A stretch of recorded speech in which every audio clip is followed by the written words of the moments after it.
that is what I remember. This part, right?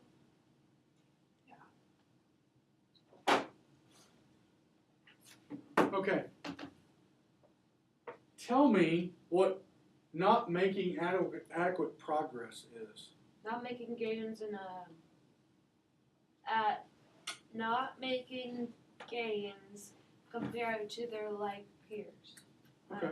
Depends on what the what AYP is measured on at that specific time. With that specific concept or that core concept or whatever. So their peers should be progressing in a specific level. And so when you set a unit exam, for example, in math or science or even elementary, we take a unit exam. For them to pass the exam, what do they have to make? Depends on you, right? The teacher, okay, they'll make it 80%. Well, if they don't make an 80% on the exam, they didn't get that content. Now, there's a number of reasons why they don't get that content. What do you do if they don't make an 80% on that exam? You just move on? Reteach. You're supposed to. How often do you do that, Micah? Really? Come on. I've been philosophy interventions every day. Yeah, so yeah. As a science teacher, I remember giving an exam and they make a 70 or 55. Boom, I'm on to the next thing. Which technically I should have stopped and find out why they failed the exam.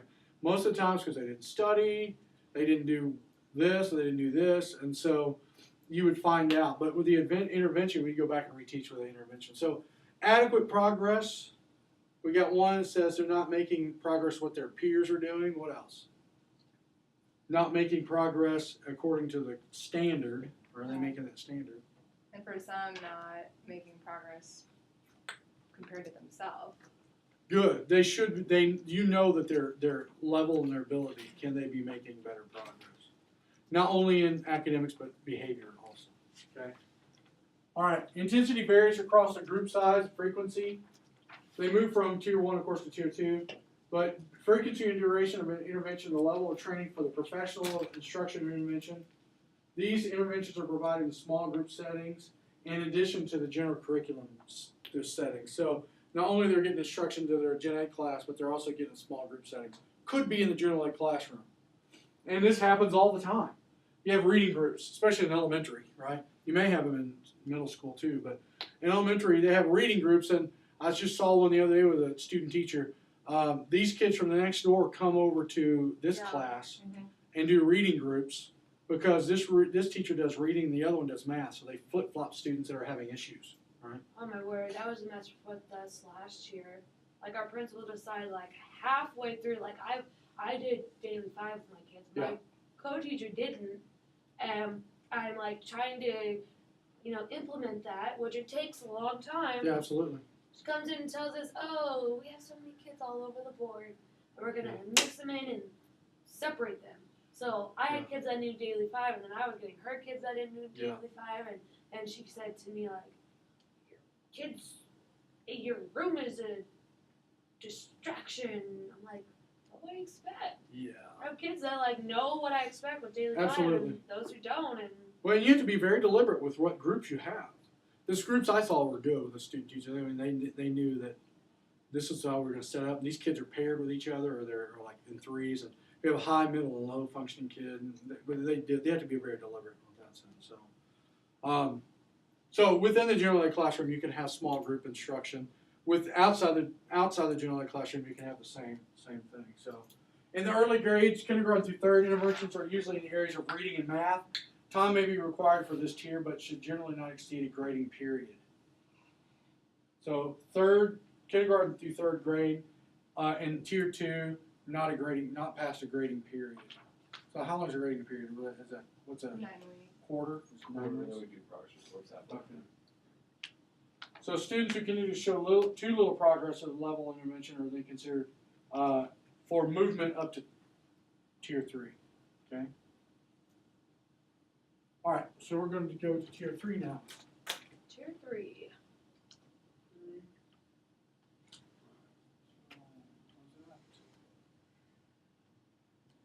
Tier 3. Oh, I'm sorry. Let's go to the article about making decisions about tier 2 progress first. This is by the same 2 people. And I'll give you a few minutes to read over that too. Oh, cool.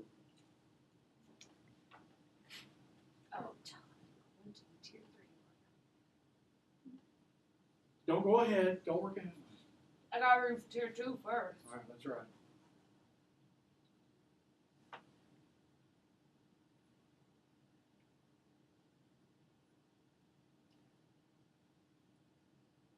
So kind of skim it. Come up with the main parts that you can think of.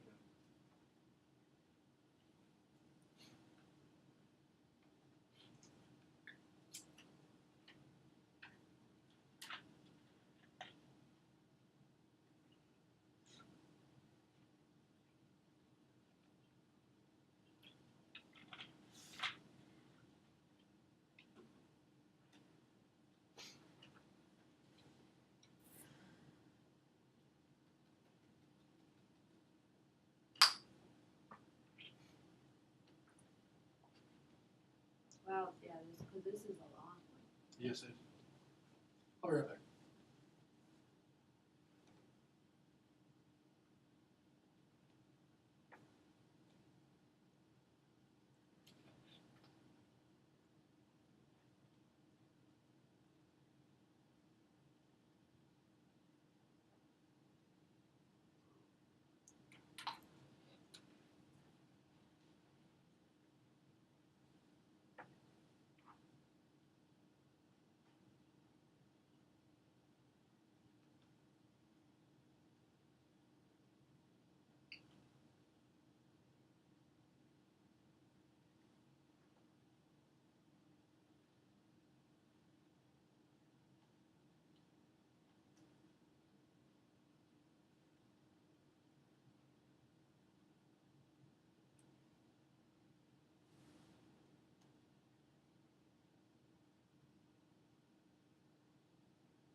All right. So, give me some main points of this one. Well, it said that, In what section? I think it was in the, hold on. Well, the overview, that the data from this gives 3 different outcomes. It has 3 different outcomes depending on for the student. You know, the data, it'll either move them back to tier 1, keep them in tier 2, or move them to tier 3. So Good. this one is really the defining. So there's a possibility of them staying in tier 2, Yeah. which, where's the problem with staying in tier 2? They are progressing, They're not progressing. but they're not. It's more that- time keeping them from moving to special ed if they need to go to special ed to tier 3, or moving back down when they probably should go back down. So there's an issue with that. So there are outcomes from this tier. What about the prevalence here of students not progressing? This is the Douglas and Douglas Fuchs and Don Deshler. Deshler is from the University of Kansas.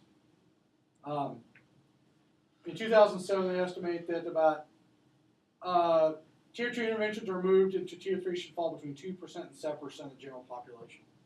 So that's right in that area we're looking at. Highly variable prevalence or rates of school district, state, and national levels within tier 2 that are not progressing, but there's a lack of clarity within the inconsistencies of that. So we just don't know.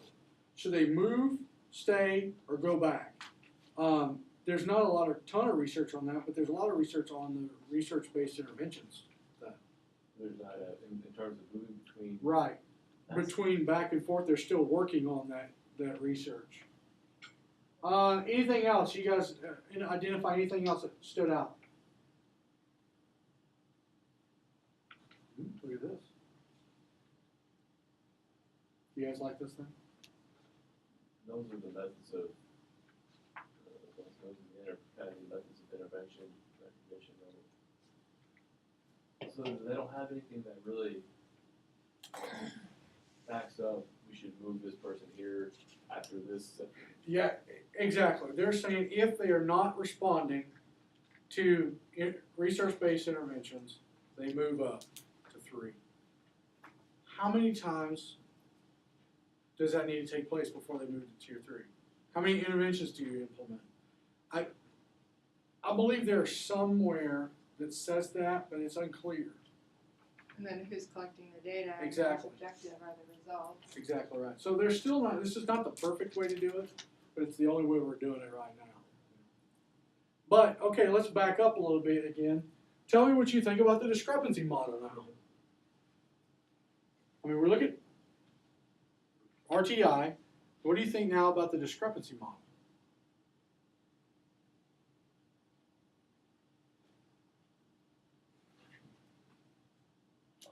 All a discrepancy model can ultimately tell you is that there's discrepancy of between what they can do and what they should do, and it doesn't really give you any idea on ultimately pinpointing where the problem is. Yeah.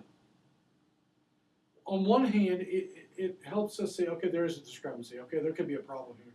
But how long should that discrepancy be in place before they move into special ed if they don't do RTI, right? If they go 2 years, 3 years? Are we waiting for them to fail before we move them on? Once again, that's why we look at RTI. But then, is RTI super clear on certain levels? No, but it's some clear on other levels. And it's almost as if it's the best of what we got right now.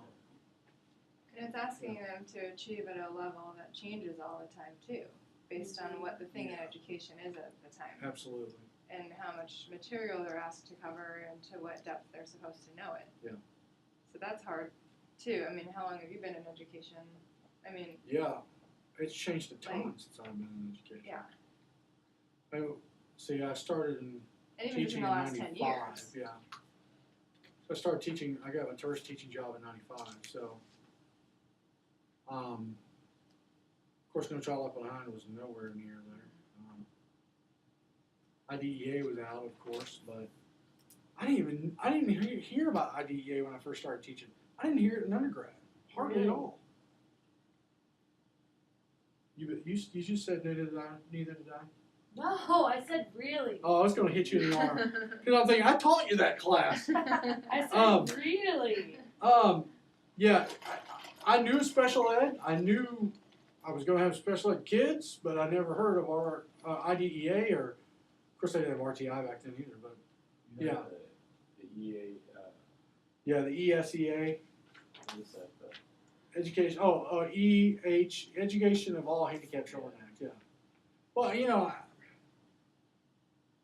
I guess as an undergrad, I didn't pay very much attention either. I remember being in class, because I started college in '95, and I remember talking about the reauthorization of IDEA. Yeah, because it was coming up in back then, '99 and then again in 2004. Yeah. And yeah, just getting ready for that change and stuff like that. So, discrepancy model makes sense to me, but it's really vague. RTI model makes some sense to me. It's not very vague, but it's a lot clearer than the discrepancy model. And I think it goes back to what Leah said. Look at Leah, I'm quoting you. It allows, I wanted to say the word, it allows the teacher to have input. And it allows the teacher to feel like they're actually doing something. What can I do to help those kids with special needs or that maybe have special needs? This is a way for them to get them to do that. Anyone else have anything here? I didn't get down that far. They have, I see, you guys were reading too slow. I'm just kidding. Let's look at the dual discrepancy model. Researchers use the dual discrepancy method to identify non-responders. Here's a term that they're using, non-responders as opposed to intervention resistant. In 6 of the studies, the researchers provided the at-risk groups interventions for 2 8-week periods. There was no information reported on frequency per week or duration. In both studies, the general ed classroom teacher implemented the intervention. The interventions designed by researchers and teachers included phonics, partner reading, and ongoing progress monitoring was measured using the CBM of oral reading fluency. Evaluates a student's rate of progress given on a given skill. So Fuchs and his wife, that's his wife, as a matter of fact, Douglas and Lynn, they've done a ton of research on RTI. They probably have something out there on how many research interventions you need to impose on in that tier before you move to the next one. I just don't have that stuff. I just don't know it. Questions about tier 2. It's kind of like the tweener lane. You either go up or you go down or stay in the middle. Honestly, I don't like to stay in the middle. No.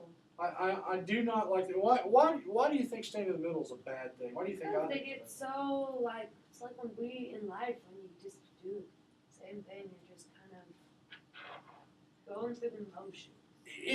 Yeah, you're going through the motions. How long? I mean, how many The kid just gets used to strategies Same can you implement? You know? It's an uncomfortable place to be. Yeah, absolutely. Because they're not getting the service that they may need, Yeah. but they're not performing where they should. It's almost as if the teacher or the special ed teacher said, "Hey, just wait a few more minutes. I think I got this. This next intervention is going to work." Well, by that time, they should probably be moving on to tier 3. Yeah. Tier 3, the way I look at it, is a way they start preparing that kid for moving on to special ed. You know, but it's another way that they start implementing more individualized, intensive instruction that targets the skill deficit. So if I know they have a math or writing or reading skill deficit, I'm targeting only that thing. So now I'm pulling them out or doing small group instruction, one-on-one intensive instruction with research-based strategies to help target that skill deficit. But I also should be thinking, and once they move to tier 3, what do you think I'm thinking as a teacher? oh, I'm done with them. Yeah, exactly, and it's a sad thing to think. Yeah. Like I'm done. They've got to move on because you're not getting all these things I've done so far. But it's just one more step to say, all right, before we give up on them, let's see if we can keep them from moving into special ed. Just one more. Maybe we can catch that one kid that doesn't need to move. They're going to move him back down to tier 2. Here's another thing. What if they go back to tier 2 and stay at tier 2? Ultimately, you want them at tier 1, right? You want them back with the general ed population. You want them back in the general ed curriculum and staying on track. But ultimately, some of them stay at tier 2. And like Leah said, and Amanda would tell you that, she works with functional kids a lot right now, but there's some kids that just don't get the concept. They can't get it for some reason or another. So that's why we graduate kids that can't read. And that's hard where we were at with what special ed looks like too, is because we have those tweener kids. So what we call them because they can't get the stuff that they're doing in math, but they don't qualify to be in the functional classes. That's absolutely right. So Go ahead, it's sorry. it's not a nice place for them to be. And they know it. You know how much including the math stuff is, and maybe some other concepts as well, is affected by PJ's levels of development in terms of how well they can understand abstract reasoning. Yeah. So I think a lot of it is just, it's right at that weird age before they move on to where they can. Some of the kids are there, some of the kids just aren't yet, so there's like a mixture of kids that just haven't developed the abstract thought for things like algebra, solving equations, and things like that. And once again, are there kids that will never get it? Yes. Are there kids that just don't have the capacity to get it?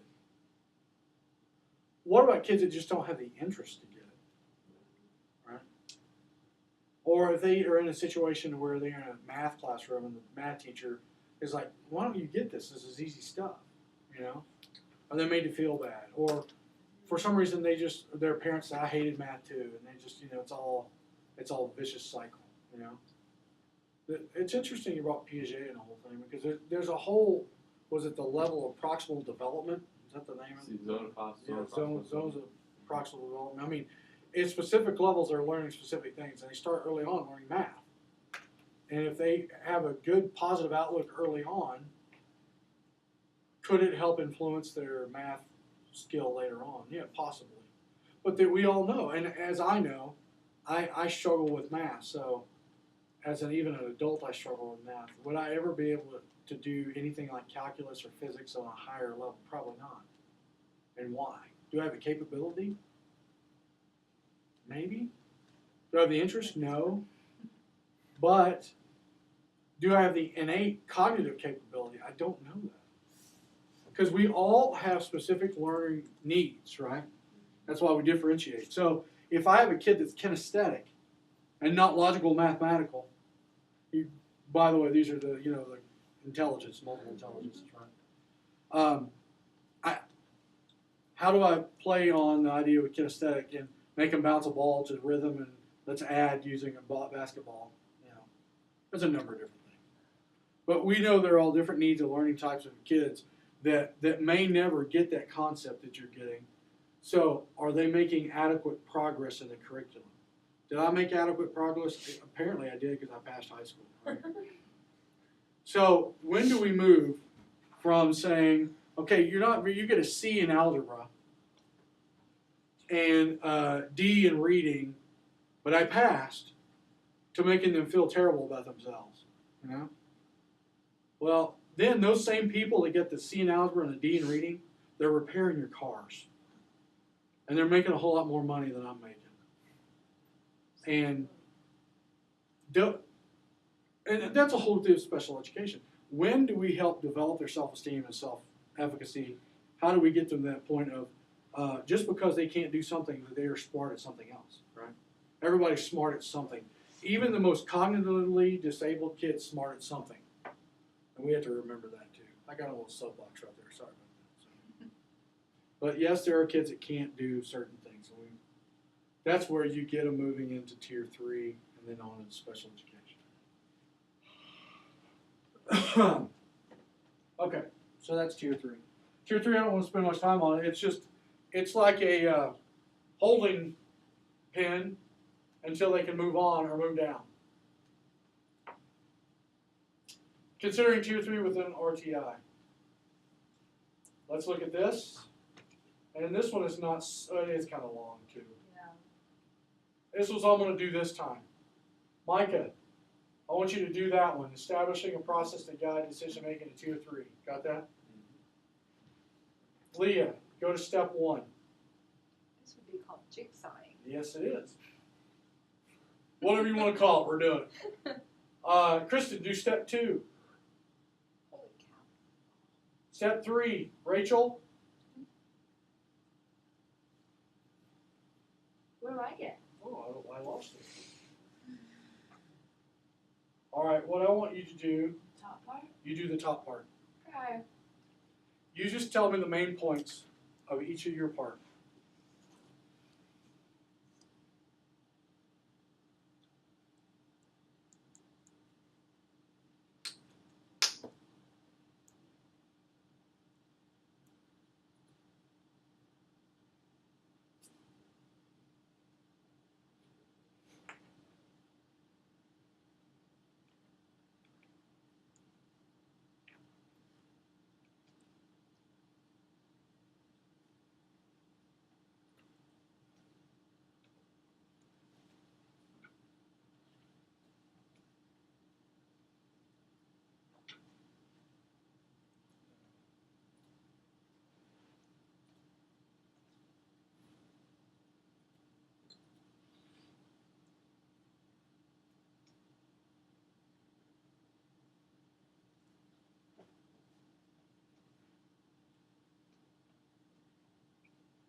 You're done, put your heads down, put your thumbs in, over here. I'm just kidding. Like that's something I would tell my kids to do.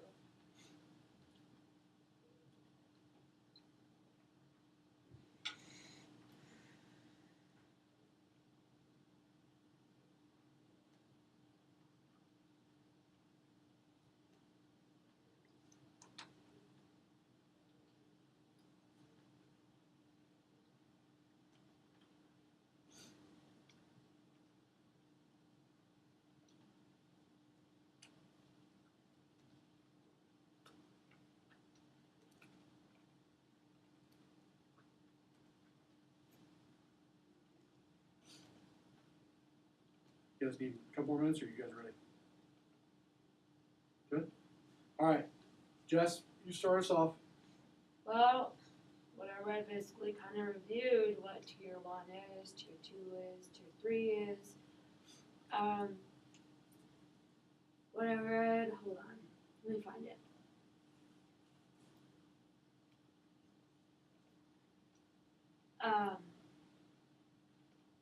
Well, it's saying that, going along with that is that schools establish a clear process for what it is, so determining which students are experiencing difficulties, selecting intervention strategies or supports, and evaluating whether the intervention strategies are helpful to the student.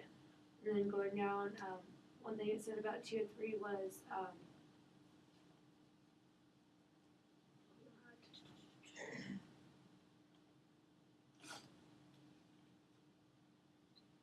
the goal is remediation of existing problems and preventions of more severe problems.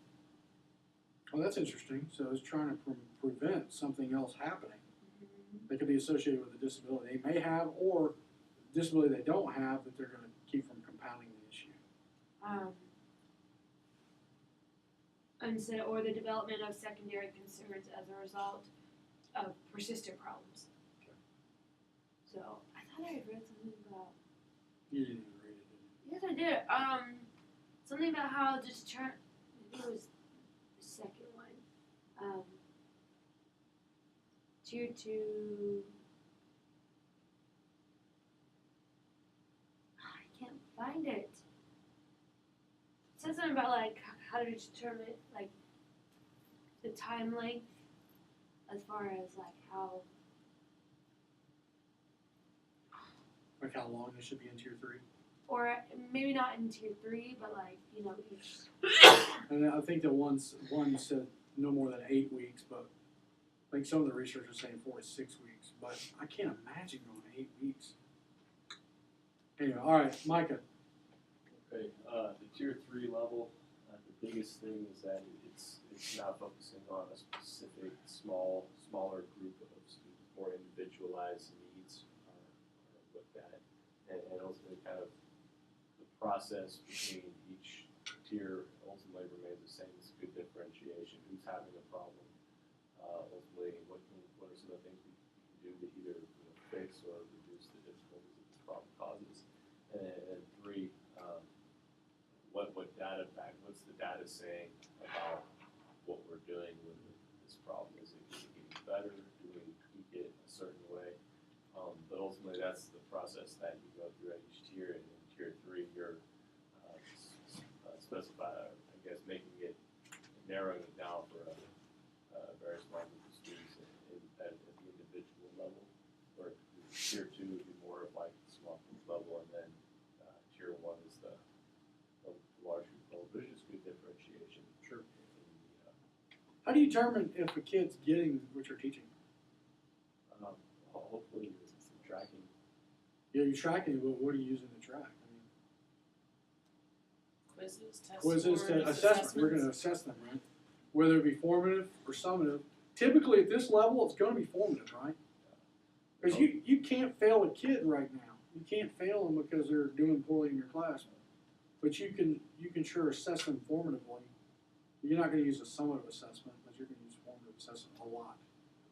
Or like for behavior, Yes. could be based on office referrals. Or Absolutely. number- So, just another tool that you're going to use. That's right. All right, step 1. Did you have step 1? who is experiencing a problem and what specifically is the problem. It just talked a lot about determining who and what the problem is in objective and observable terms so that anyone could walk in and see what the problem is that they're trying to address. Using behavior charts would be a good tool to determine that, and then it's important to compare the students' performance with the expectations, which just another point that we're working on in our school right now is, in my class specifically, is being specific about what the expectations are, because a lot of times we don't take the time to clearly and concretely set the expectations, and then the kids are just all over the place. Yeah. So anyway, that's my bunny trail. And then I talked about in a school in Michigan where only 40% of the kids met the reading goal. And so according to that, 60% of the kids would have been in that higher tier of being at risk. And so they just went with school-wide intervention to see how that worked. So starting off broad. That is huge. 60%. Mhm. Which, if they went school-wide intervention, let's just say that, isn't that just good teaching? Yeah. I mean, if you're thinking about, well, maybe they shouldn't have been moved to that tier anyway, or because they should have just had good teaching in the first place. So. All right, step 2, Kristen. It's talking about what intervention strategies can be used to reduce the severity or the majority of the problems. Basically going back and doing behavior assessments, talking to the teachers, going where you're at, seeing where the problem is, going back, going, okay, he's having a problem here. Okay, is it just this block, or is it because he's in a large group? Does he need to be moved to a small group so you can decide Finding it's what sort of intervention you're doing? like the setting, you know, all the things Yeah. going with What's the precedent? What's the antecedent? What's the consequence? Yeah. What's working? What's not? If you find something that works, great. Try and apply it somewhere else. See if it still works. There was an unintended consequence of doing this, because this is the first time we've done this program, that this class and the behavior class was put together. We only put it together, I only put it together just for, let's put that one here. Seriously. And it works. I mean, because you guys are learning about that. Now with RTI, we're kind of reinforcing some of the stuff that you're doing in that class. But maybe it was a God thing that I'm not. We were looking for a class to put, and I thought, oh, this would be a good online class. Bingo. I'm a genius. Okay, I'm sorry. Go ahead, Chris. It's just going back and finding that information to see what works and what doesn't. It says it's important to stay focused on the identifying factors that you can change. Instructional strategies, curriculum materials, in an attempt to mitigate the problem situation. You know, it's What else can change? That's just going to be a huge question. And it's, you may not get it. diet, sleep, Absolutely. personal things, where are they living? 1,000 things. You know, What about the teacher? Can they change? yes. Yeah, they can let you go. Yeah, they can let you go. That's a hazard of the job. Yeah. However, the teacher can change their teaching methods and strategy. You know, that's one of my dissertation topics was, do you change your methods and strategies for poor performance on the formative assessment? And it's interesting, some said no. Yeah, luckily they were honest. I'm glad. I didn't want everybody saying, yeah, some said no. Were I these just, people you interviewed? it was a survey, so I What did you didn't know them. Oh, I actually, the survey was sent out to 3,000 people, wow. and I had 168 respond.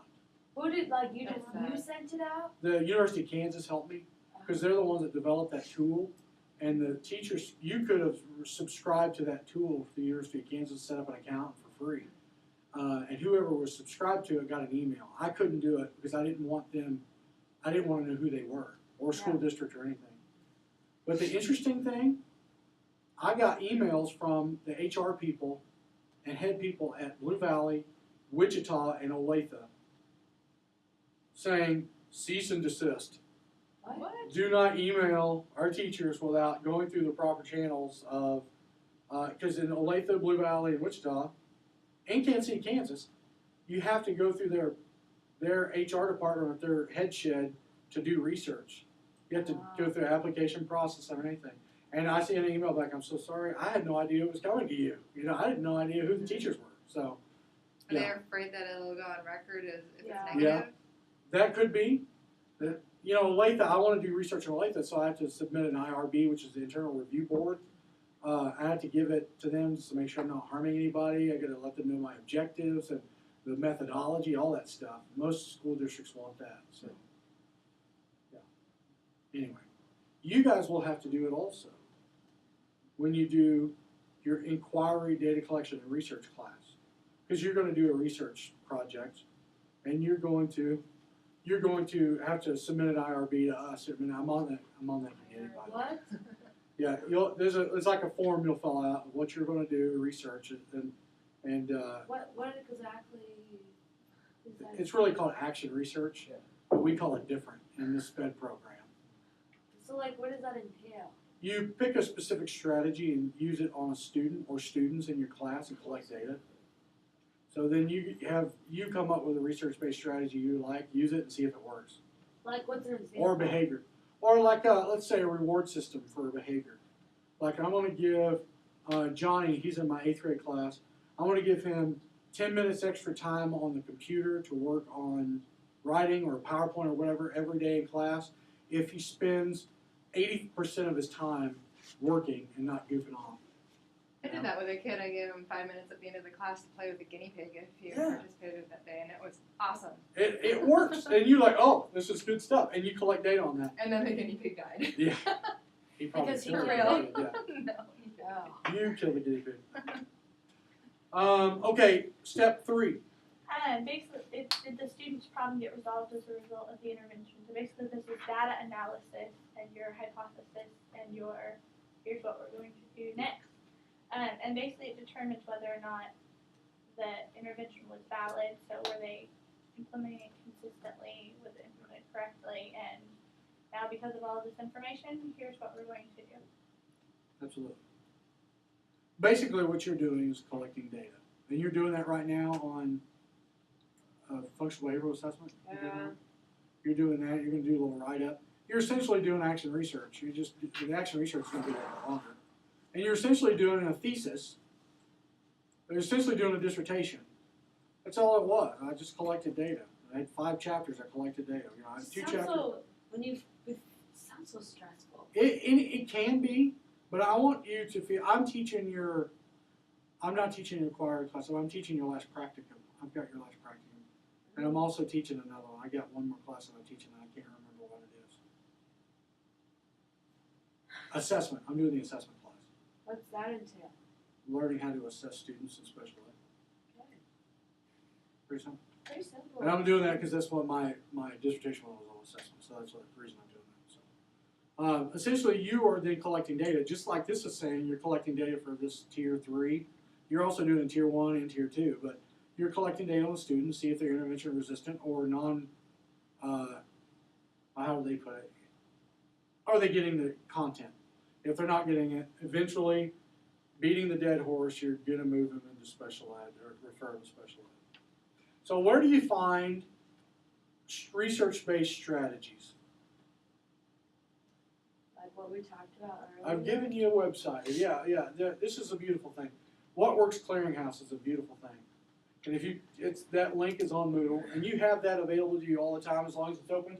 The Institute for Educational Sciences is a big peer-reviewed entity, so you can submit articles there too. I don't think I'd ever submit there because it's huge. But this is a What Works Clearinghouse. It does a number of different things for you. You can find out what works by clicking on that link. Summarize and compare evidence of effective interventions that address your school district's needs. Find out where it works for the topic. So, children with youth with disabilities, dropout prevention, early childhood ed, English, literacy, math. Let's click math. So, the expert mathematician, let me see if I get this right. Mathematics achievement building blocks for math, SRA real math. Improvement index, this is an interesting thing. It tells you, it gives you some stats on if it works well or not. I think improvement index is to 50 is the maximum. This is the max here on this one. So building blocks for math, the SRA real math, for early childhood, it moves to 36, the improvement index. It's pretty good. It goes on down to some of the ones you probably don't want to try. Those. So if you're like, oh, the improvement index is 0, or if you get to negative, probably not a good thing. Now, no, look, Cognitive Tutor's got a registration trademark thing there. This is probably developed by some company, and they've done research on it, and says, you probably don't want to try that. It's going to make that company tank, or tank that one at Well, least. Sacks like, and Math is on the Effectiveness slide. rating, that's. I find that interesting. Yeah. And like, that work. Ready, Set, Leap. Have you ever heard of that one?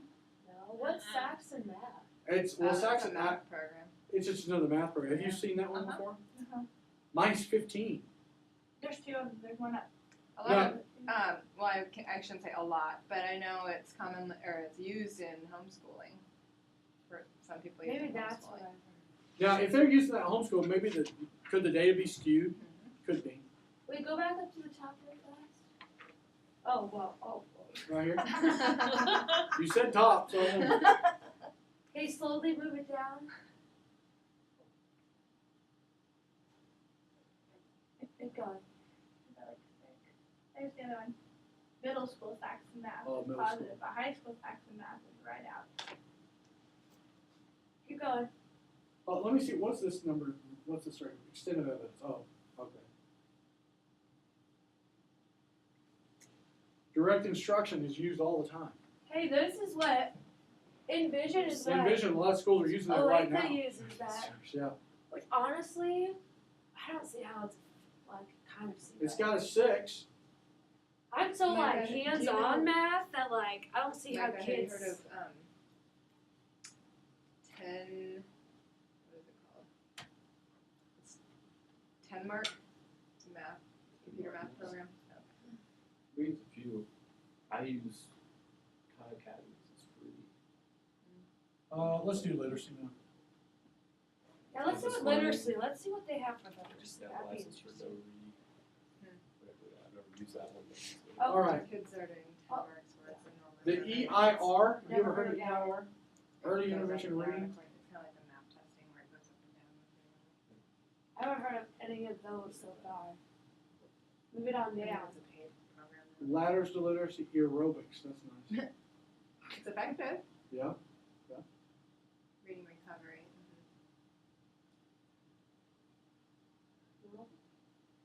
Well, would Lexia be like?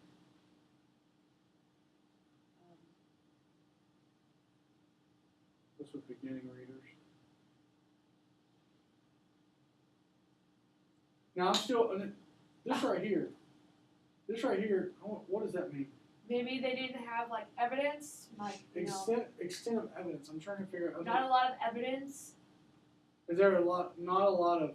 I mean, with Data? was it the small group number? Or, I don't know. I'm not sure about that. So it could be where the ones that are minus 15 are really skewed. I don't know that. So notice that they have the registered trademark thing there. That means you're going to have to buy those things if you're going to use them, right?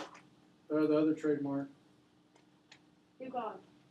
All right, let me go. Oh, I thought this is where I was before. Reading mastery. Is there any more?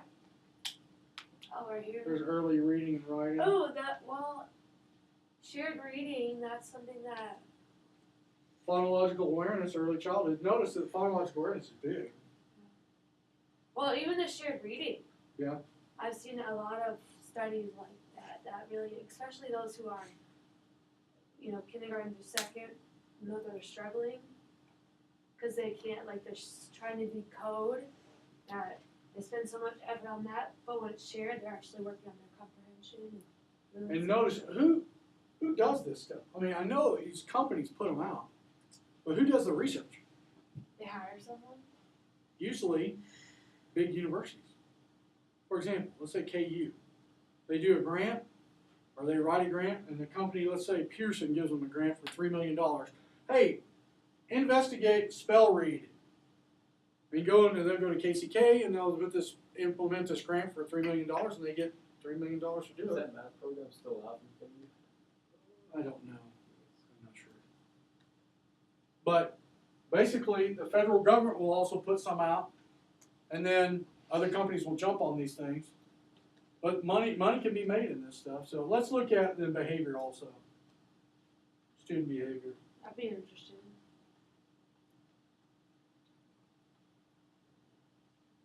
I wonder if we can find positive behavioral supports and stuff in Too here. good for drugs. Positive action. Too good for violence. Too good for drugs. Positive action, student character education. Yeah, it's interesting. Character education's big. Well, yeah, that's one thing I know. Like they'll talk. Most of the schools will like every week we'll have a different characteristic we talk about. So And we'll this give an one, award for what those is who. this one here? Behavior. The next one is cognition. Applied ABA. Applied behavioral analysis is pretty good size.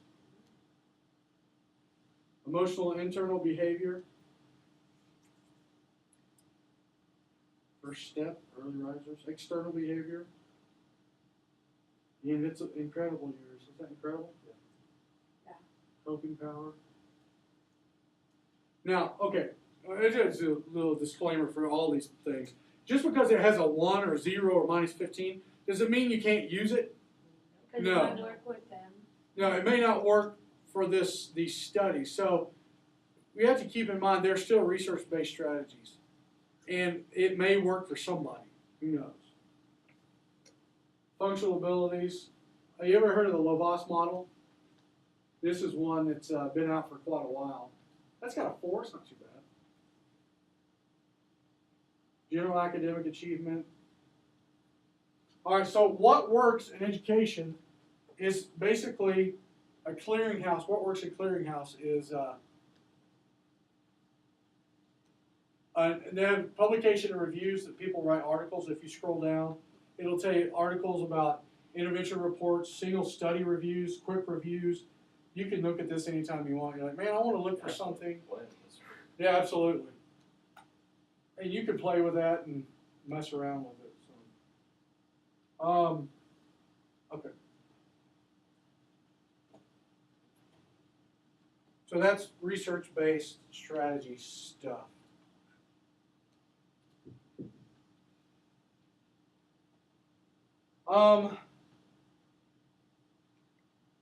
Let's look at some scenarios with RTI.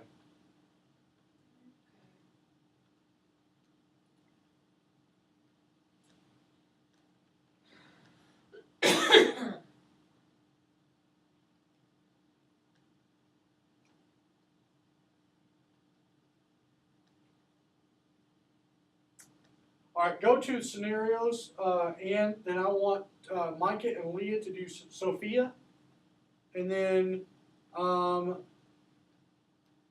Kristen do Noah, and then the twins here will do Alex. So that case, do I click on case Case study study 1, 2, or 3? Or do I click on scenario? Do scenarios. Do scenarios. And we're doing Alex.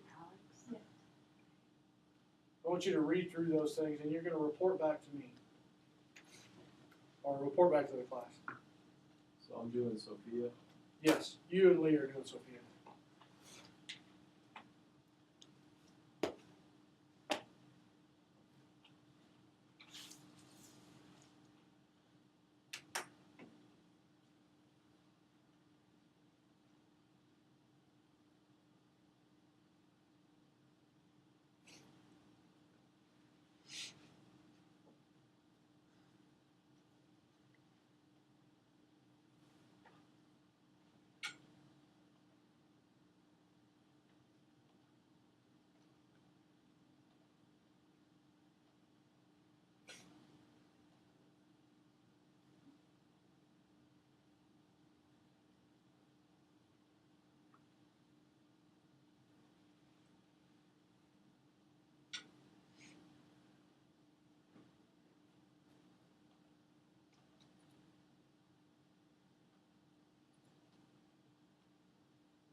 on your beeswax. Wow. I put that rubric associated with RTI. the RTI right beside it. Oh, so that we can find it easier. Yeah. You're so nice. By the way, the rubric, the paper's uploaded at week 6, by the way. So it's due next week, so it's uploaded to week 6 at the very bottom of week 6. Okay? Yeah. Okay. So let's look now at scenarios. Give me scenario 1 so you two can tag team it. Let me know about Sophia. Go. She was an 8-year-old who was performing in the bottom 10th at the 10th percentile compared to the rest of her peers. She was Do that. promoted, even though she had some deficits. She was promoted based on her parents' request. And she received, once she got into the next grade, she was low at the bottom of her class, based on some assessments, read aloud assessments. The teacher was able to, see that she needed to be, I guess, moved into tier 2, where she received more small group interventions. And for those small group interventions, they saw she was still struggling. So they put her in with the SIT team, and from there they were able to, through a couple more interventions, after school tutoring, they were able to find what worked for her because they were ultimately making the intervention specifically for. Is that tier 1? She's I think she started tier 1 and she went to tier 2. She started tier 1, it She's in sounds tier like in 2 now. class with 15 minutes of Okay. phonics instruction, and then they went to 30 minutes after school, Okay. twice a week. And then When she was in tier 2, I think they put her into the tier Yeah, 2 the went to the after school sessions, tutoring. yeah. Okay. And then they increased to 90 minutes a week, so 45 minutes, I'm assuming, or Because there were small gains Three, at three. first, and then ultimately, by the time you got to the end of the tier 2, they started seeing better gains. I think the thing is, they kind of summarized weekly progress monitoring continues, and there's a marked increase in the rate of improvement. Now that their instruction is both strategic and systematic, the more they were able to intervene, the better they were able to find out what specifically she was struggling with. What grade was it again? 8? moving into second grade. It was second grade, I'm Yeah. sorry. This little side note here, we haven't talked about it very much, is elementary school, tons of interventions. How many interventions do you know of math in middle school and high school? Just, What I do. you know, and I've read there, and I can't quote you and tell you where it's from, where I read it. And I don't remember where I wrote it, but the majority of intervention in high school and middle school is drill and practice. And if you think about it, that's the best way to teach, and that's what they're saying. Where I read was that's some of the best ways they teach kids in math and reading and writing is drill and practice at a specific grade level. Because you can't drill and practice too much in elementary. They don't have some of those concepts or life skills. And they don't have the attention span. Yeah. So drill and practice is big.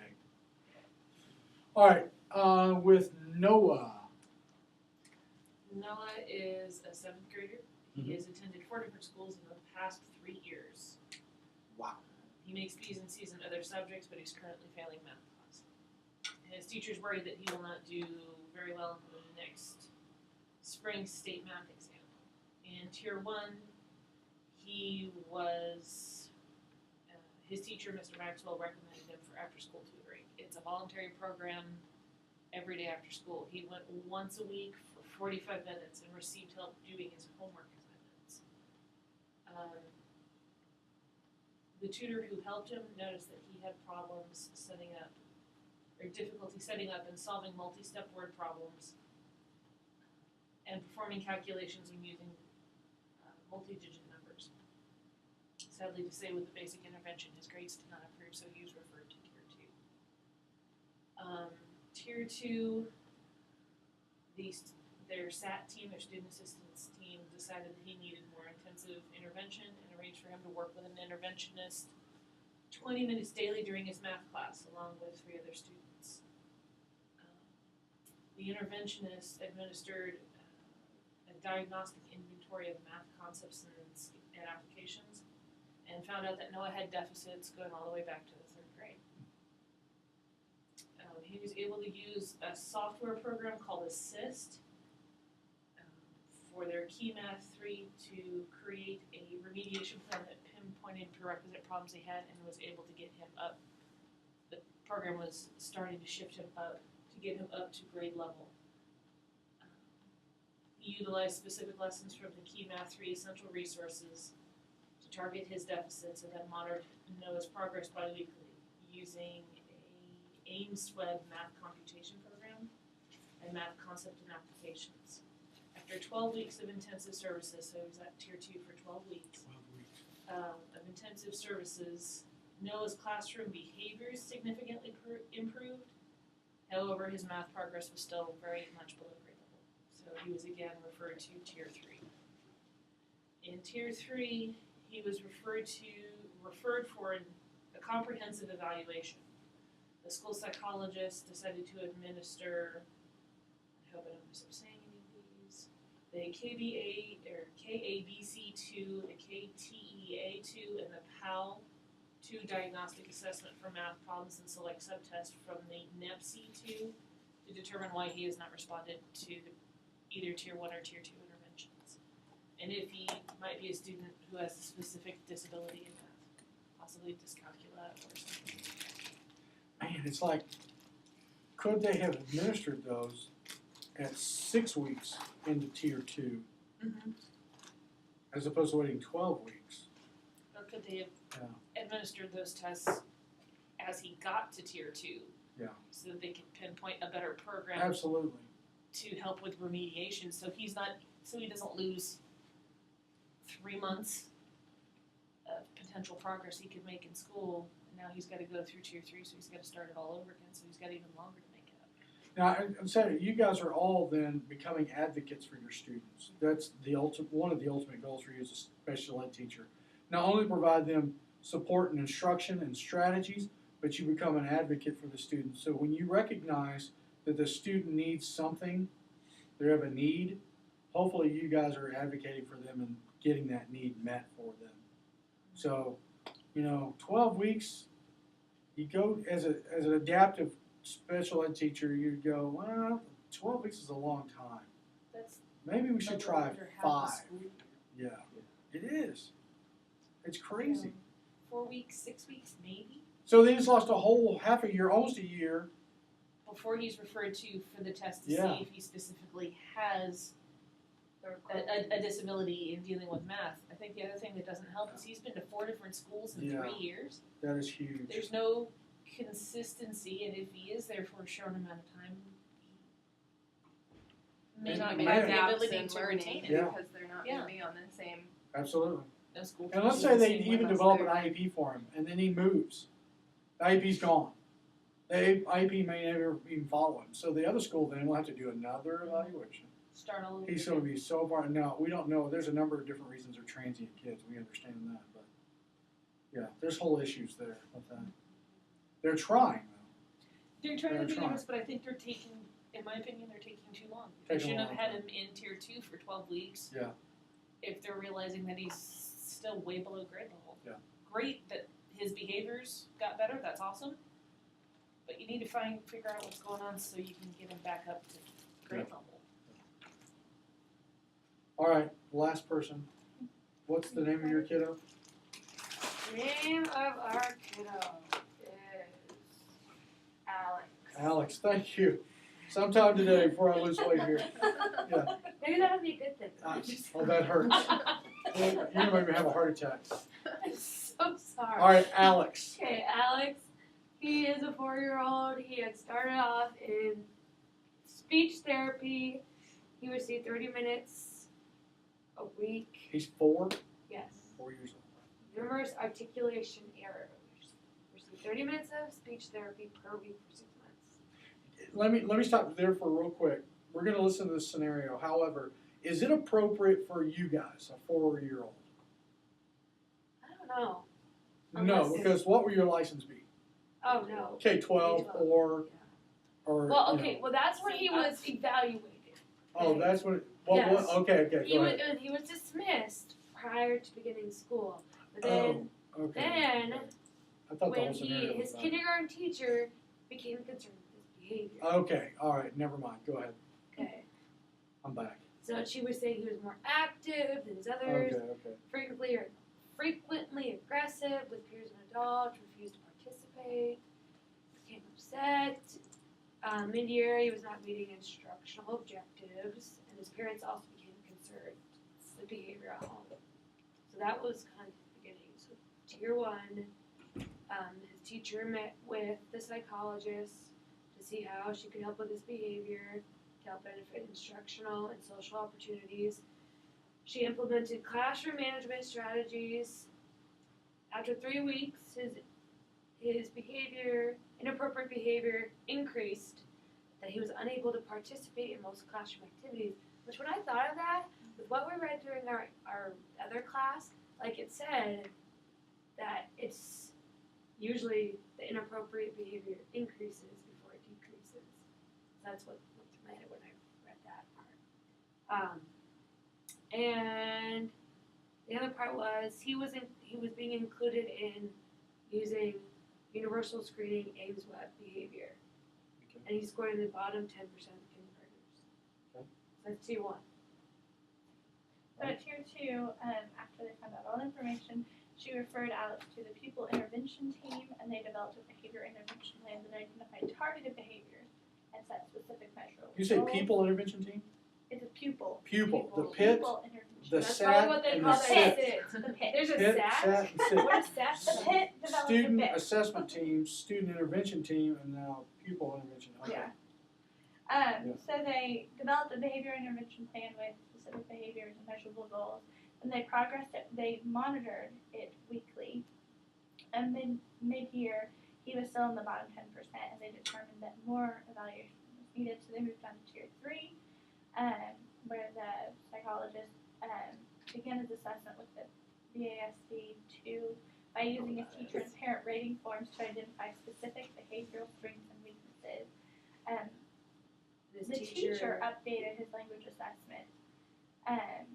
if he had so a basically- specific language disorder. Yeah. And then they were hoping all this information would come together to help him become eligible for special education. So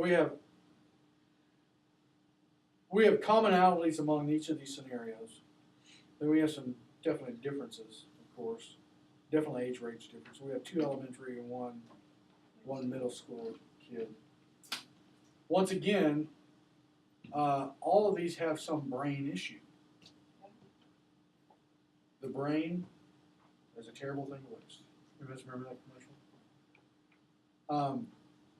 And we're thinking about the behavior for this kid. When we even think about behavior for special needs kids, adaptive special ed, we also can't be afraid to involve school psych, school counselor.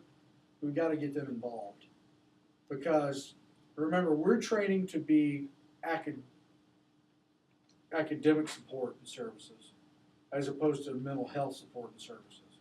Even with a kid with emotional behavioral disorder, we're not trying to help solve their behavioral issues. We're trying to teach them specific skills. Does that make sense? So if you want to do school counseling, you have to do something else. So our job is not to address their emotional behavioral needs, but we're to, well, But that's part of what we do. yeah, absolutely. Yeah. It is. And I said that just to preface, I guess to cover everybody. Yeah. That way, you're like, well, no, I didn't suggest that because that's a school psych thing, you know. Right. However, you'll be teaching these skills in your classroom, and you often will say, hey, do you remember when Mrs. Smith, she's a school psych, remember when Mrs. Smith told you about the specific skills you can use? How can we apply those to using in reading and math? You know, how can we apply those to not spitting on your neighbor? You know, so you always refer back to the school psych or school counselor because you always cover yourself and make sure you're doing your professional part and let them do their professional part. So, implementing behavior strategies is one of those things you will do, but finding the root cause of the behavior, you're going to help find that. To cure a behavior or to help change a behavior, you got to use a school psych to help do that.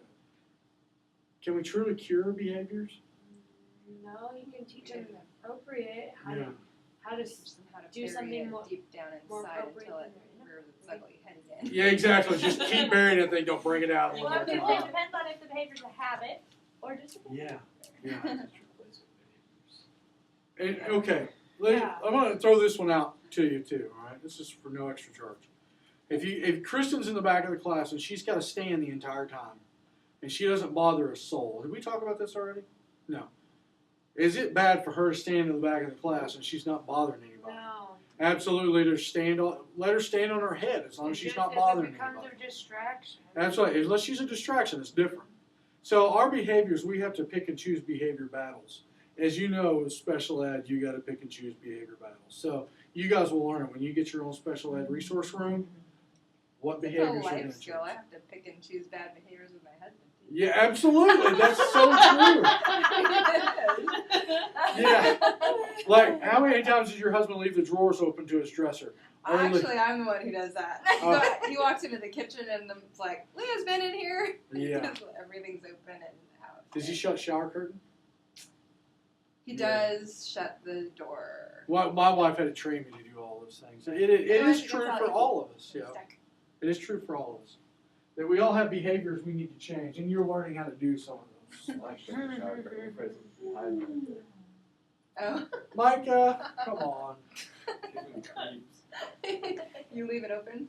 Do you have any pets? Huh? Do you have any pets? Uh-huh. Do they ever hide back there and They like like- drink the water? They like to shower. That's Yeah. disgusting. My cats, I have 2 cats, they're constantly in the sink or in the shower. My kid's in the shower now Or put too. the toilet seat down by drawing a line at the shower curtain. One of our Alright. neighbors has a hydraulic toilet seat. Oh That my you God. just like flip Really? it, or you put the lid down, or you flip it a little bit and then it goes. So it doesn't slam. Ow. Yeah. Okay, Holy cow. we're going to switch gears a little bit and combining. From I hydraulic want toilet that. seats. I just don't want a bidet either. That's on video. We're going to combine now Common Core standards with RTI. All right. So I'm going to give you here in a second. I'm going to give you a presentation that I'm going to give to Southwest Kansas here in a couple weeks. That I'm going out to speak to their Southwest Plains Service Center. Is that the name of it? I don't know. It's one of those educational cooperatives, and so I'm speaking to them on like Common Core and special education related stuff. So we're going to cover that, but let's talk about Common Core now. So this is That is under. You have to scroll on down. RTI. RTI and Common Core standards. Yes. Yes.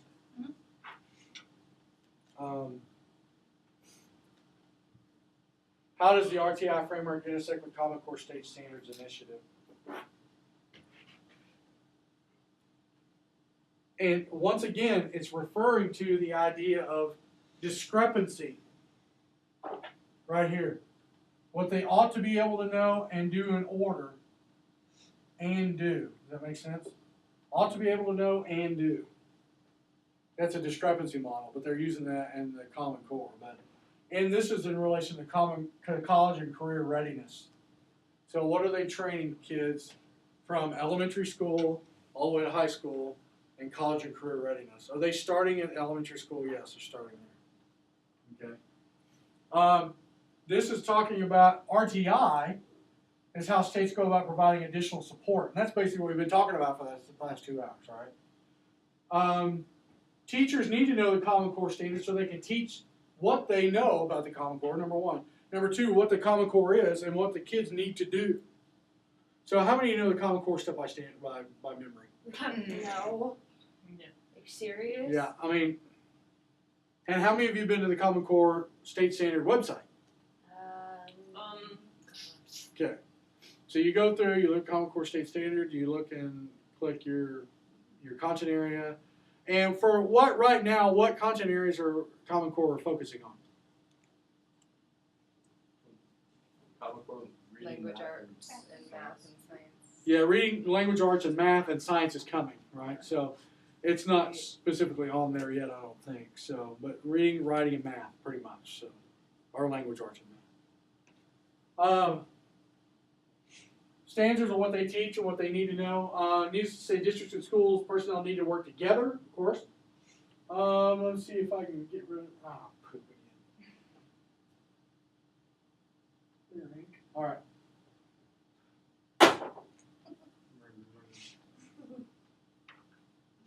Implementation of the RTI components is going to be hand in hand with Common Core State Standards. We're not getting rid of RTI, we're implementing it as a supplement to Common Core State Standard, all right? The goal of RTI is to help every student access to grade level standards, of course. Grade level standards are all data driven and responsive to student needs. Hence we get Common Core. So let's look at Common Core relation to special ed now, okay? I'll let you guys read this more later, but let's look at Common Core in relation to special ed now.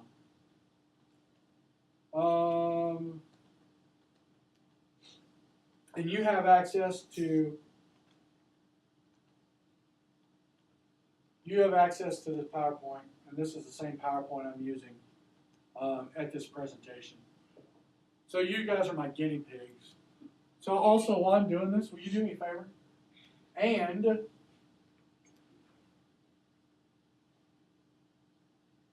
will you do me a favor and see if there's any misspellings anywhere? I thought I went through and checked it. So, Common Core State Standards and Special Ed, I know what it is when I see it, I think. All right, so that's my thing, all right? Okay, Common Core State Standards related to college career readiness. We got that? College and work expectations is what the experts are saying. Supposed to be clear and understandable. Are they that to you? Maybe somewhat, except if you go to the Common Core website, all right? Include rigorous content, application, and knowledge through higher order skills. They're expecting students now to think higher order thinking skills now.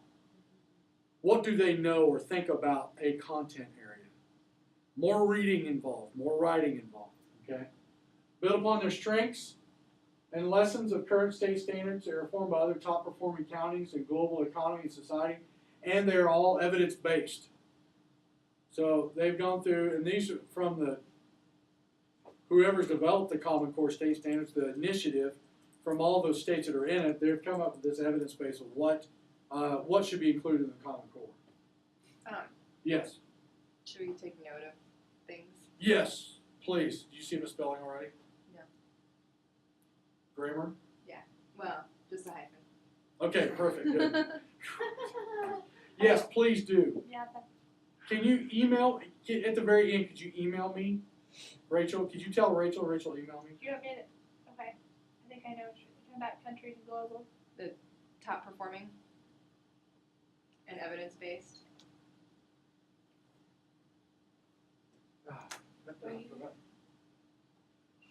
Yeah. And then right here as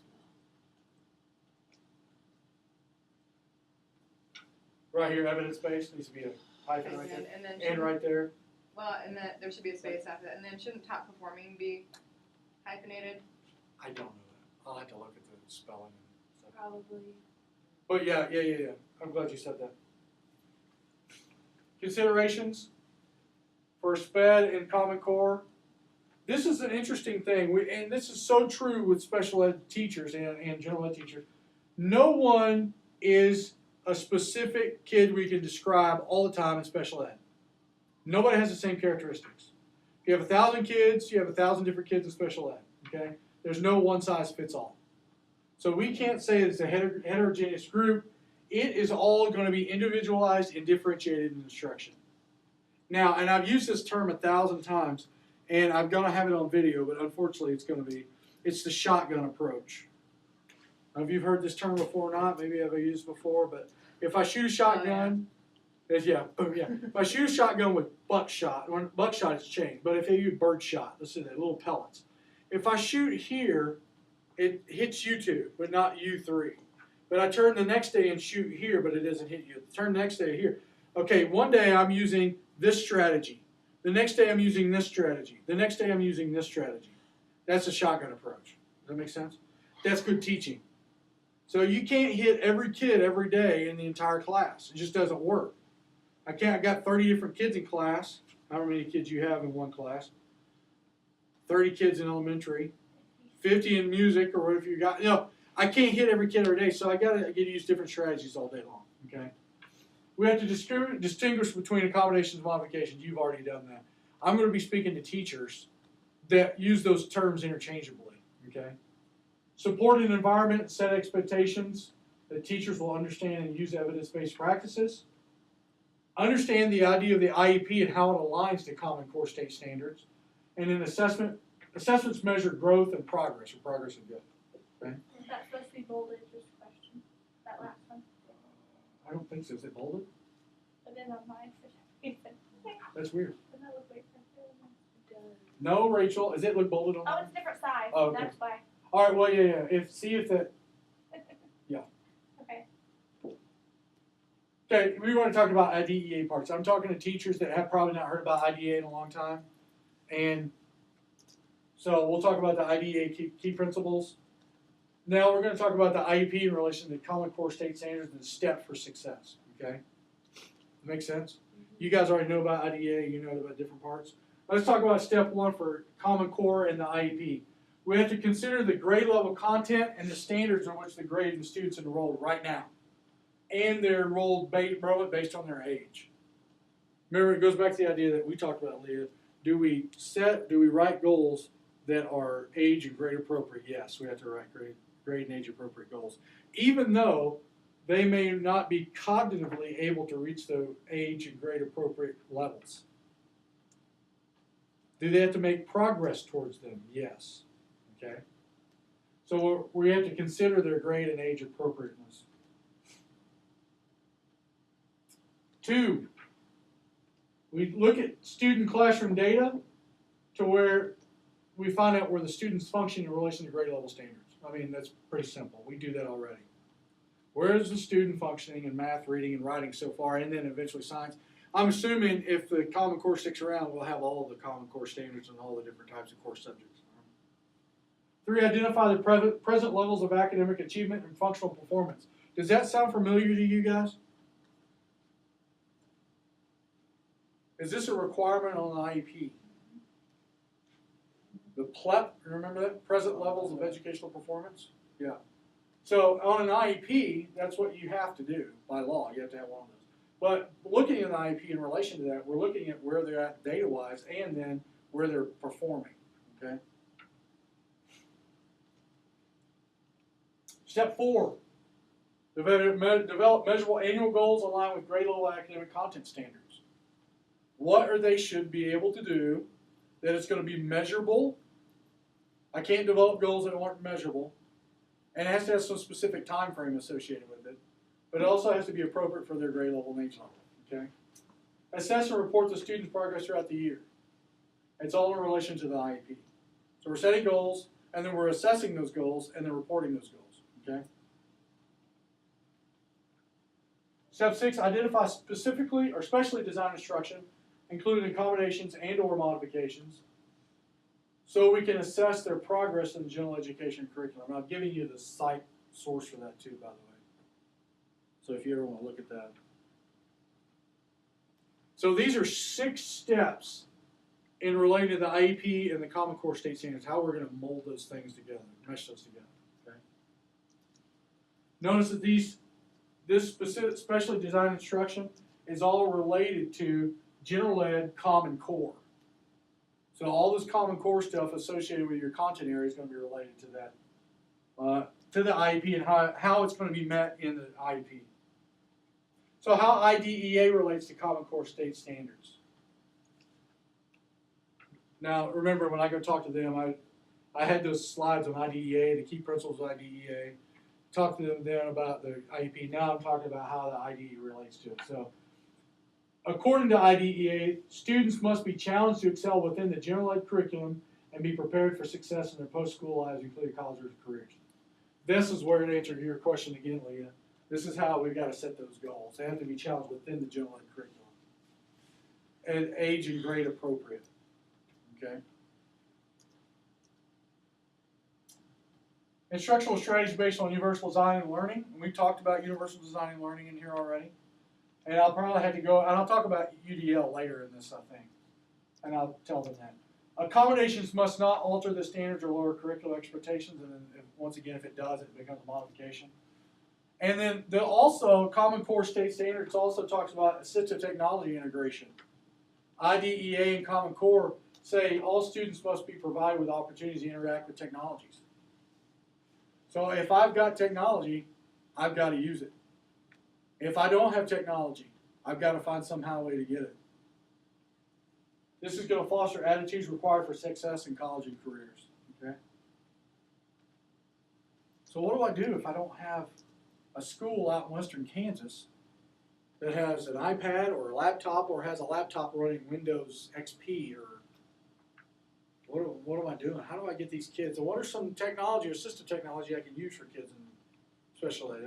There's a lot of things, all these questions have to come up, right? So I'm going to walk in there with my Mac, and I'm going to show them these are cool things I can do, and there's my iPad, and they're going to say, we don't know what this stuff is.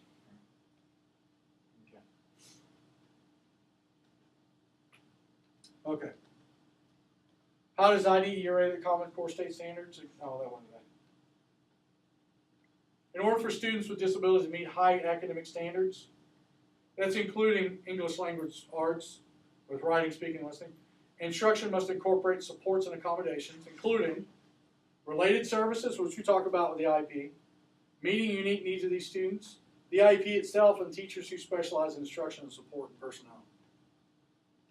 So not only have highly qualified teachers, but you have the IEP, and you have to have those supports and services related to that, whether it be speech therapy, occupational therapy, you have a specialized autism teacher, you have a specialized teacher that deals with a reading specialist, so you have a number of different people that are involved.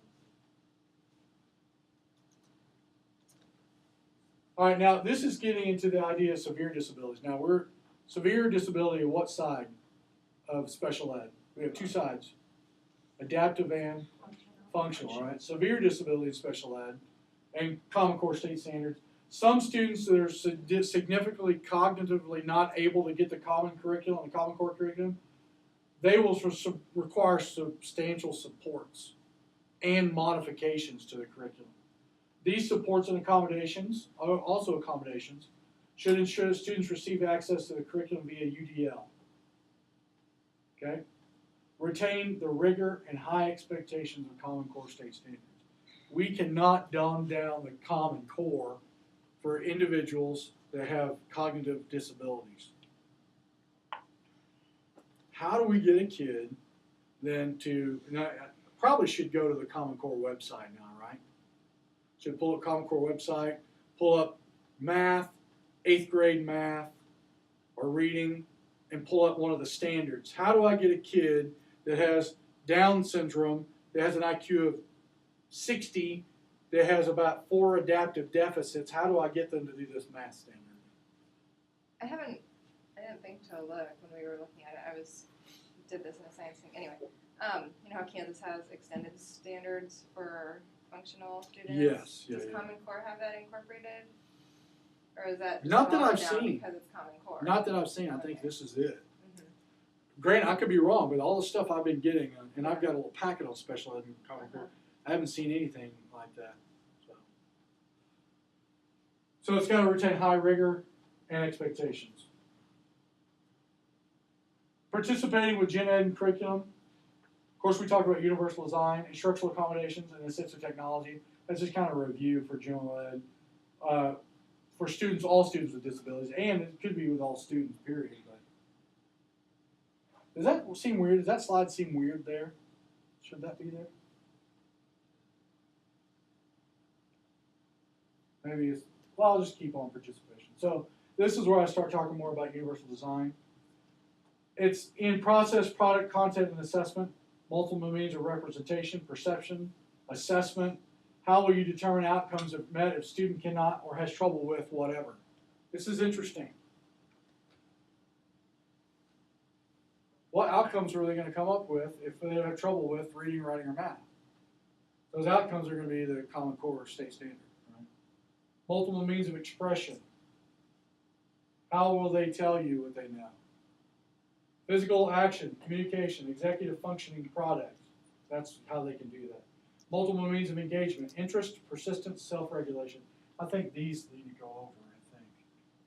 These are parts of those. So universal design and learning, we talked about that before in here. I probably ought to give them the definition of universal design and learning. Yes.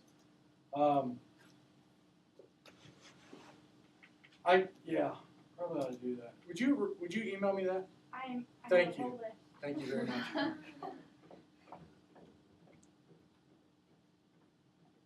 You know what? Since you guys are helping me, I'll put your names on the first slide that you're helping me do this. I'll give you credit for it. Universal design learning is to reduce barriers to optimize levels of challenge and support, meet the needs of all learners. And this is my definition, the short one, design for a few but benefit all benefit. But the other is another definition for that. I probably ought to give them the technical definition. So with UDL and Common Core State Standards, what is expected, the goals of the Common Core State Standard? What methods or research-based strategies are employable? What's the step-by-step process, right? Materials, what do we need to make it happen? Accommodations and modifications, is curriculum appropriate? Is curriculum not appropriate? And we talked about that, functional and adaptive, right? Assessment, teach, formative assessment, reteach, formative assessment, reteach, summative assessment. And when I did my dissertation, that's one of the things I put in there. We often do teach, assess, teach, assess, teach, assess, teach. It means nothing, which we technically should teach, formative assess, reteach, formative assess, reteach, and then a summative assessment. Does that make sense? So how will you know that they know? And that's how we figured out was this, with these types of assessments here. Formative assessment. All right, MTSS, of course I put RTI as every else in the world in Common Core State Standard. Since we just covered that, there's a connection between students ought to be able to know and what they do in order to be able to college career ready. This is again the discrepancy model, and I think I talk about it here in a second. MTSS is how states go about providing additional support, a tool to keep non-SPED students from being referred to special ed. That's what we've been talking about the last 2 hours. So what's the deal with Common Core State Standards and special education? Specifically, ownership. Students receiving special ed services it's their responsibility for everybody. So not only the classroom teacher, the general ed teacher, special ed, school site, occupational therapy, superintendent of the schools, principal of the school. High expectations. All school-based personnel expect all students to be challenged to perform to the best of their ability. We can answer some question here, right? All students must be challenged to perform to the best of their ability. If the best of their ability is a 3rd grade reading level and they're a senior in high school, that's the best of their ability. So we have to keep in mind that we're not trying to normalize them. Remember the normalization principle we talked about? What's normal? Say it again. What's normal? No, that's the point. Yeah, that's good. What's normal? We just don't know that. So we're not trying to normalize them. We're trying to get them to perform to the best of their ability. Hence, we have them make progress towards AYP. That's where we get AYP. Intervention systems. Policies and procedures to ensure struggling learners meet academic performance. So if they're not reading on grade level, what are we going to try to do to get them reading towards grade level? Inclusion, collaboration, enough said. I mean, honestly, if I can't get to the kid included in the classroom, which means least restrictive environment, if I can't get the teacher, the special ed teacher, principal, school site to collaborate, the student is already lost. Okay. Organization and professional development, data is driven support. If I get teachers on board through collaboration, then we can get them in groups and start training them to how best meet the needs of those kids in special ed. Yeah. So on the flip side of the what's normal question, Yes. you may get how do we track to the best of their ability? Good point. How do we know they're going to the best of their ability? It's an excellent point. I think that's where we got to defer to RTI then, right? So if we've tried a number of different interventions and they're making some progress, but they're not making enough. Their best of their ability makes show with that response to intervention. And I thought I had a slide but as you know, I think I only have like 45 minutes to give this, and I'm flying through this right now. So I don't know if I'll get through all the slides or not. I'm doing this 3 times. Wow. So I'm doing it for one set at once in Holcomb, at two times in Holcomb, Kansas, and then 1 time in Lakin, Kansas. It's the same cooperative, but I got to drive down to another school. So anyway, because that's a great question. Oh, by the way, let's bring in dynamic learning maps. Remember, we had sent that to you guys a few weeks ago. Sent that email. Kansas alternate assessment. The KAA is one some of it. Learning portfolio and dynamic learning maps depends on the severity of the disability. No more CAM. So this is what they're calling it, the Kansas alternate assessment. No more Kansas assessment modified measures. Yeah, they're not doing that anymore. They're using the Kansas alternate assessment. They have a learning portfolio to show what they've learned and dynamic learning maps, depending on the severity of the disability. Okay. Common Core essential elements are specific statements of the content and skills that are linked to the Common Core state standards, grade level and age level expectation for the students with significant cognitive disabilities. Just because they have significant cognitive disabilities doesn't mean they shouldn't be learning at the Common Core. Okay? Dynamic learning maps are a new assessment process that's tied to the IEP goals and objectives for students that are eligible for IDEA services. Principles of dynamic learning maps. Students with most significant cognitive disabilities, they'll receive instruction on grade and level. Extended content standards may be at a lower complexity level. Still the content standards though, within the context of grade level curriculum, ensuring that the intent of the grade level content standard remains intact. Grade level content standards needs to be there, can be at a lower level content standard though. Can lower it just a bit. Same information though. Use the same materials or adapted version of the materials and appropriate assistive technology to gain access to the curriculum. Using the same materials as everybody else. Okay?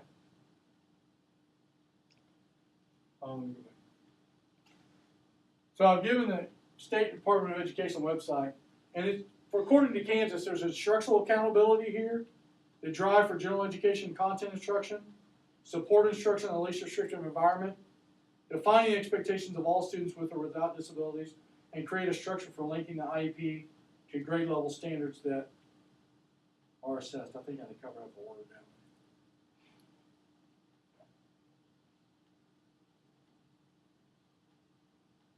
So here's the things dynamic learning maps. Here's the things they're going to assess. Subject-specific skills, vocabulary, words, multiplication problems. That's good stuff, all right? Related precursor academic skills, underlying skills necessary to master the tested skills. For example, solve a multiplication problem, student first needs to understand what numbers are. Yeah. Okay? Maybe be able to order numbers, etc. For grade level skills that are tested, there are numerous precursor skills that are associated with that. Right? Communication skills. This is interesting. I like this. We got academic skills. We have communication skills. These are skills that allow students to communicate their answers. They're not limited to speech, but include a variety of things like pointing or nodding. So can a kid make adequate yearly progress? Yeah, absolutely now. Because we can say, like, point and show me 2 times 2. What's the number? Did they master that? Yeah, absolutely. This is kind of nice. Attention skills. Before a student can show a knowledge of a particular subject, student must first be able to focus on the task or item presented. Are they making progress in attention? Are they making progress in the communication and content? And I don't really remember this at all with the Kansas assessment multiple measure. I can't remember. The CAM. Measures. Yes. Modified measures. Stupid. I don't remember any of them looking at these things here. They're only focusing on academic skills. So that's part of dynamic learning maps. and Kansas has bought into this, is gonna be doing this too. Yes, standards-based instruction is possible, not impossible. Because students are held to the same, special ed students are held to the same state accountability measures. Special ed ensures that students receive instruction and their standard areas for which they are assessed. Standards-based IEPs are the foundation that ensures students are working towards meeting those goals. And then collaboration time is provided for special ed and general ed is provided for special ed and general educators to provide seamless coordinated instruction. So it is possible if we can get special ed, general ed to meet Common Core state standards. We mesh them. That's it. So there's a number of things I need to change. Does it make sense? Did this Common Core make sense by looking at it this way? I've got a book here, Aligning IEPs to Common Core State Standards. Pretty much everything I've said was in this thing. Common Core meaning they've got a set of standards that everybody must meet. How do we get them special needs students to meet those standards? We got to set rigorous standards for those kids. Okay.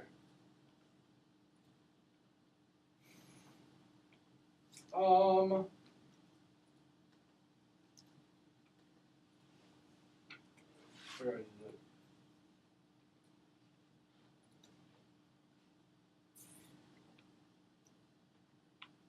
Questions?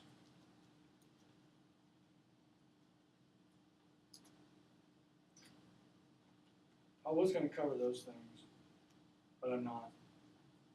All right, you have an assignment that's due next week. You have the RTI paper to do. And your other assignment I want you to do is read through these things that we didn't go over. You don't need to do the PBIS because you're doing that for another class. I want you to read through the other things. The reason I'm not doing it now is I just beat the dead horse, right? It's just, why say it again when I've already said those things? The main one I really would like you to look at is this RTI blueprint, Fuchs and Fuchs. It's a Adobe PDF file. I'd like you to read that and then work on your other paper that's due. Our IEP worksheet. Yeah, you need to do that, but that's not due next week. Your NTSS and RTI paper is due next week. Your IEP worksheet is due the following week. And we switched, didn't I switch to the week 7? Yes, wherever Leah was, you're moving. Okay. So Mikey, you're going up there, Leah. Okay. And I talked to Okay, Dr. Martin about doing my presentation for that class in week 8 Okay. after this. Perfect. Do you guys have any questions? Can you remind me again what's due Yeah. next week? Next week, the only thing due for me is the RTI. For the Slash- presentation, what are we presenting? I guess I was going to talk to you next week about it. I can tell you. What exactly? Like, Can, Week 7 presentations, part A, for example. I'm going to have, these are the outcomes of the class. I'm going to assign them next week. I'm going to assign you 1 or 2 of these, oh, and you're going to basically present those. what do you mean like? You're just going to come tell us what you think those things Oh, like the list of the fact, all that. Yeah, describe how you understand differences in approach to learning. That's Gotcha. one. You're not going to do all of them. I'll say, okay, there's 3 of you presenting. I give Micah number 1. I give Gotcha. Kristen number 3, and under knowledge, and then I give number 2 performance. So I'm trying to cover those objectives for the class, and I want to see what you know about the objectives of the class. That makes sense? And it won't take that long. And then we'll do the final exam, part A, and then we'll be done. And then is that when we're And doing then- our There's Adobe Adobe. thing? Yeah, after Yeah. we're done with final exam part A, then you are free to go home and or you can stay here. I think we talked about staying here Yeah, for the you first could. one just in case something. You could stay Yeah. here and use the stay here. You could do that and log on to Adobe, and I can stick around if you needed me. If not, I'm gonna go sleep. No, I'm just kidding. I can stick around if you need me. But the only thing you should, next week I'll tell you what to prepare for that presentation, but it shouldn't, you don't really need to write anything down unless you want some notes. You don't need a PowerPoint or anything. I just want to find out what you know about those things. It's kind of like a quiz, but you're going to stand up here and tell us what you know. gonna put you on the spot.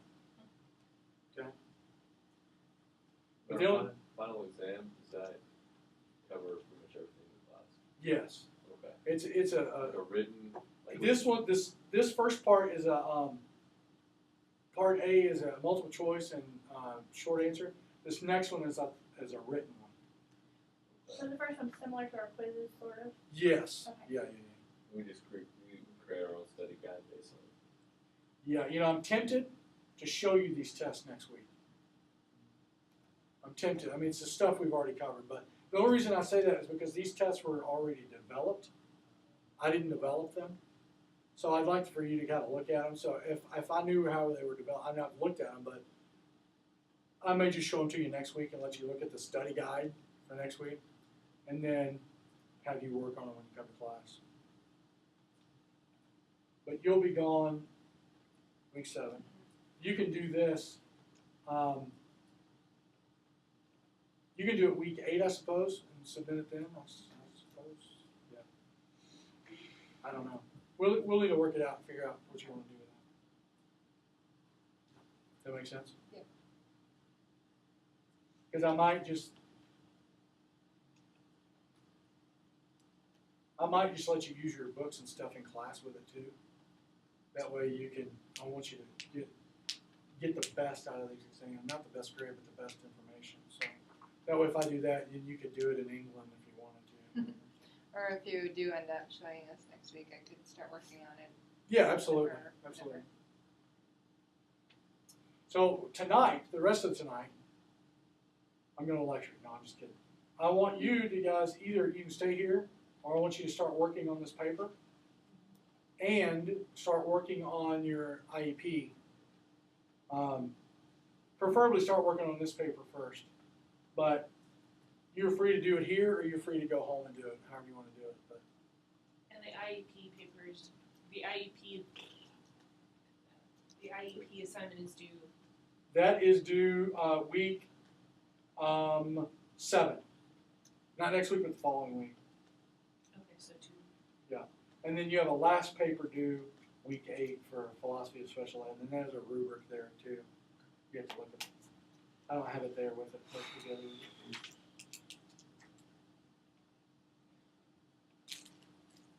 So you had a couple weeks off not having to do anything for me, all of a sudden you get hit with a bunch of crap.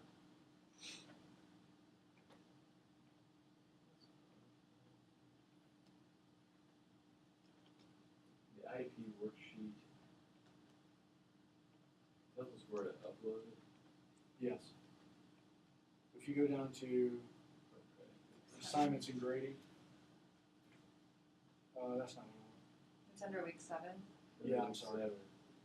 If you go to, yeah, you upload it there, but the IEP worksheet is under rubrics. Rubrics, okay. Oh. If you, and I can move that too. Oh, no, that's, I can go. find that. It's, where is it? It's the very last one. There we go. Yeah, there you go. This is the, no, it's personal philosophy. It's the very last one. You're filling out this thing here.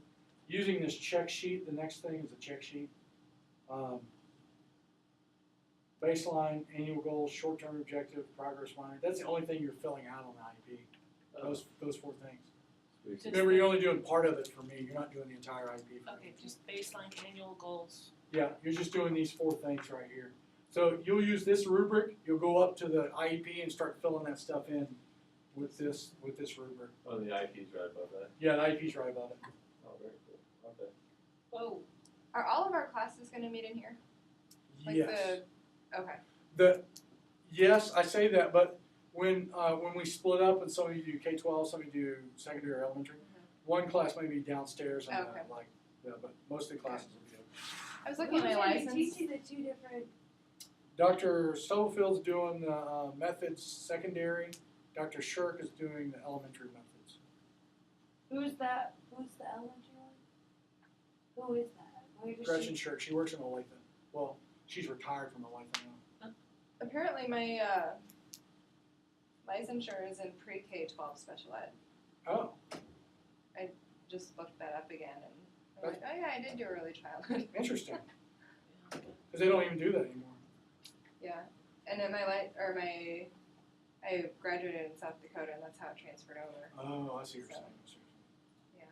So the 4 things for the IEP are the baseline, the annual goals,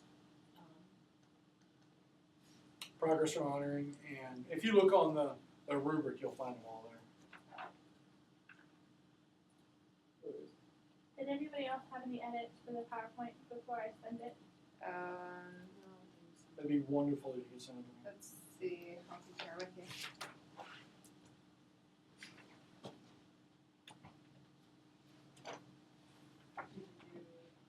Well, I did them by slide, so I could add and get hyphen. Progress bar. An add space there.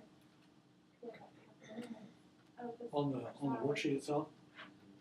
Should be Okay. towards the bottom. This is the price. It's really funny. This The will not let worksheet me itself is change up the size of the font because I copied it from his. Oh, It won't, yeah. it'll only change like half of them. It looks So ridiculous. objectives, Size, Baseline. Like and three, goal. multi, no capital. Go to the next page. Slide 4. What's that?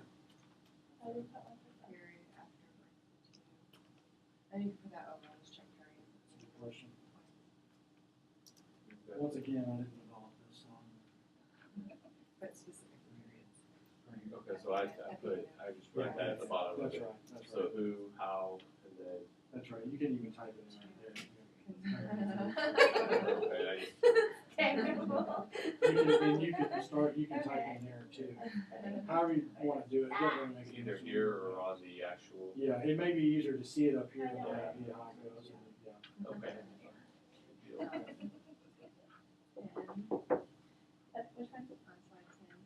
Which one? On slide 10. Post school. You guys are helping And me but out. that one was in quotes, so I didn't know if it was just copied without, if in the original article or where you got it. It's not. Okay. Because that was in quotes. 11 stays after expectations.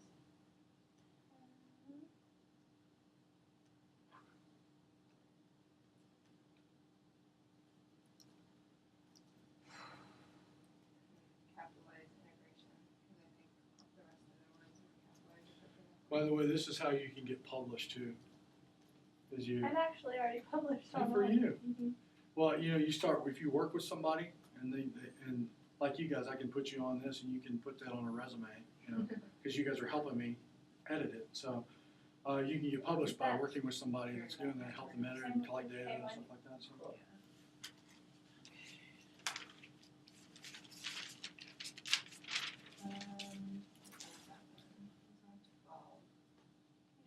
This is probably Oh what. yeah, it was missing the word honor.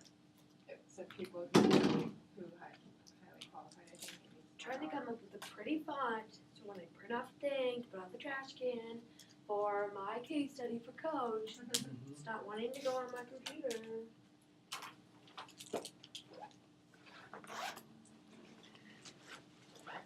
and here's hoping, I have no more crazy days where I'm late and behind. Otherwise, I'm gonna be grateful. I have 2